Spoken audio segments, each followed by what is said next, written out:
Hello, everyone. Welcome back to the podcast. My name is Ella Conway, and joining alongside me is Jolie Connor. And today we're going to be talking about the huge epidemic of the Sephora girls. These 10 to 12-year-old girls in the Sephora. It's been a huge viral thing on TikTok. Yeah. January. It was really big in January. I haven't seen much lately. I think it's died down a bit, but it was a pretty big deal. Yeah, so we're here to talk about it. I don't know about you, but it's actually been blowing up my feed, and I can't get away from it. So that's why we're going to talk about it here today. So, Yes. Jolie, what do you know about the Sephora girls? So basically, I got really into all of it. I did a deep dive and watched all these TikTok videos of these girls sharing their experience, and it was girls our age or older in their 20s, or even some Sephora employees sharing their experiences about these 10 to 12-year-old girls around the tween ages coming into the Sephora wanting these skincare products with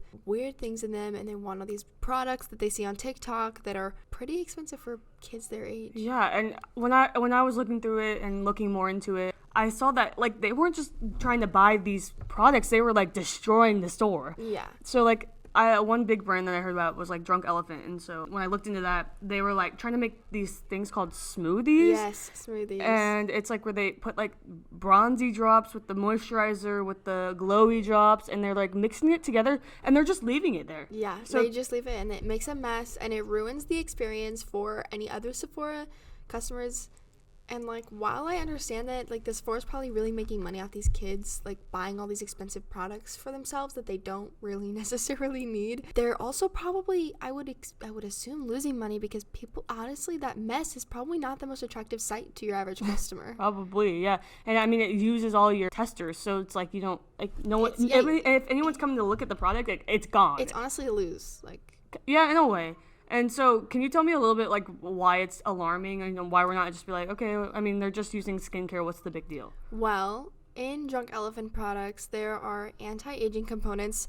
The biggest one I've heard about is retinol, aka a fat-soluble version of vitamin A that increases skin cell production and helps unclog pores. It also can exfoliate your skin and increase collagen production, which can reduce the appearance of fine lines and wrinkles, giving you a fresher, plumper appearance. And it's recommended for ages mid-20s to early 30s and up. It is a anti-aging product that these 12-year-old girls are using on their 12-year-old skin.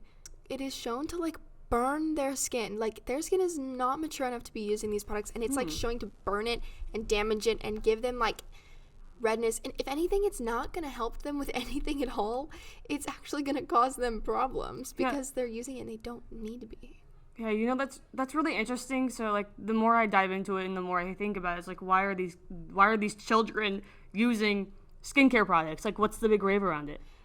They're seeing these things on TikTok of these women actually using the products because they're in the right age frame, and it's a big brand. And I think that the brand is very if you've seen the packaging, it's very brightly colored, and I could see why they would be attracted to such brightly colored things. But at the same time, it does have an age limit, and at the end of the day, they're children, and they have parents that should be restricting this for them. Right, but in a way, wouldn't you think this falls back on Drunk Elephant? Because you could argue that they're advertising towards young kids because of the bright colors and how cute it is. Yes, and they even have had this viral package deal called the Littles, the something with the word little, and they put that in there, and it's this package of all these little mini products it's supposed to be travel sized, but I feel with the bright colors and the Littles, it could be misconstruing it and making it look like it's for younger ages to parents, but obviously they need to read more into it and read into what they're purchasing. Right. But that marketing, we don't really know whether they're aiming it towards that or not. It's Drunk Elephant's not really going away from it, but it's also they're we're benefiting from it. Yeah. So they're kind of in the middle with it probably. But although Drunk Elephant and maybe Sephora are benefiting it through sales, these employees are not too happy with what is happening to them, because not only are these girls coming in and spending their mommy and daddy's money and just ruining and being destructive, they are being rude. I'm talking ripping products that they want that are about to go out of stock out of older women's hands. That's actually insane. Where are their parents? Please. Yes, that is so real. Wait, what are you doing? Are you not supervising your children? And they say these girls will come in herds of six or more. Like, that's crazy. So instead of us, like, when we were, like, 6 years old, we would be like, okay, do you want to Exactly. come over and, like, play Barbies? Nope. Honestly, I was, like, outside in, like, a muddy playhouse, playing mermaids in the pool. Like, I was not Let's go doing to this. Sephora. What happened to Claire's? What happened to those little flip Oh, yeah, phone lip Justice? gloss kits? Yes. What happened to that? That's a good point. I think, What happened to that? It's, like, it's so different. Because tweens used to be a thing. yeah. It's not. They're Like tween trying clothing to be and all that. older. And honestly, yeah, social media definitely Yeah, has a big I would impact say. on that. But the thing is, like, that's okay. So that's been like the biggest debate is whether this falls on the influence of social media or the parents.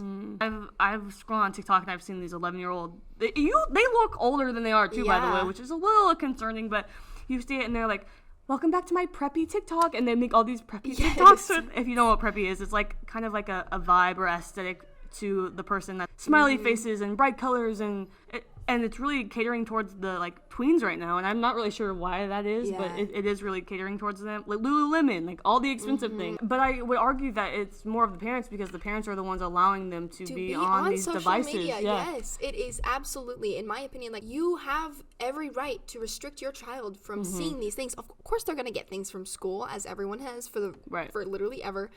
But you're the one allowing your child to have access to these things, Yeah, so to you have that can't influence. fall back. And TikTok has an age requirement. Like a lot of Yeah, people lie, but right.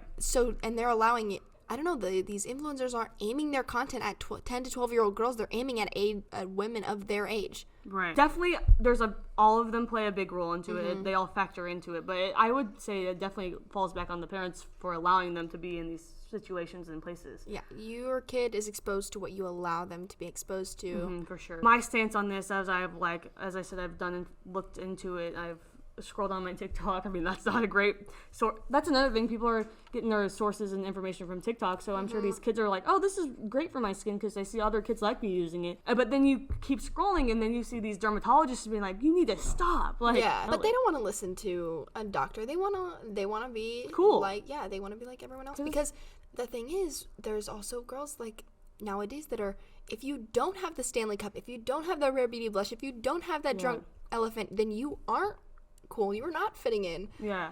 It's crazy. So maybe it's like an aspect of fitting in as well. Yeah. Being bullied about it, for sure. And another big thing, it was a quote from a USA Today article written by Katie Camaro on January 19th that said, "Context is key in these scenarios. A 6-year-old wanting to play with makeup at home is one thing, but a 10-year-old asking to wear red lipstick to school is another. Not to mention hobbies that involve makeup like dancing, cheerleading, and theater that may confuse kids when it comes to appropriate wear and purchasing of makeup." Yeah, I mean, that's interesting, too, because I haven't thought about that. When I didn't start wearing makeup till middle school, so... Yeah. I mean, that... And it I was guess that, very light, even. It was mascara, if that. And I didn't even start skincare till, like, probably, honestly, high school. Like, Yeah. because I didn't have huge acne issues, but, like...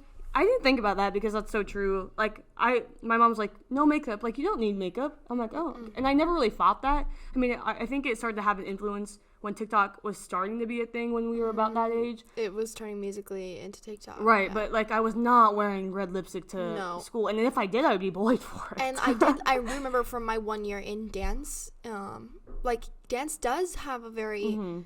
Like, you have to wear makeup or, like, theater when it comes to stage makeup or, like, cheerleading or even if you've seen those really, like, intense pageant girls that are, like, 7 or 8 that they're working out at the gym getting abs and they're having to do this heavy hair and heavy makeup to make it look like they do not look like their age. They even get sometimes, like, teeth implants and stuff. So, like, there's parts of, like, certain hobbies, activities. That you're like, whoa. Yeah, that are influencing stuff that isn't really appropriate for that age on a daily basis. Right. Ultimately, it falls back on the parents, like, allowing your kids to be in these things. Like, I'm not saying don't allow them to be in dance, don't allow them to do theater, don't, like, to an extent, sure. It's fun. We're, like, girls, we have fun with it. Yeah, Like, and playing around with your makeup is fun, giving each other makeovers at sleepovers, but to make it a daily basis, to be using products such as anti-aging. Or having to. And making it a big thing and spending ultimately a lot of money that's so unnecessary from their parents is just... It's a lot. It's kind of ridiculous. For sure. Thank you so much for the information you provided to the podcast today, and thanks for coming on and joining me. Of course. I was so excited for this. Thanks for listening in, and have a great day, guys.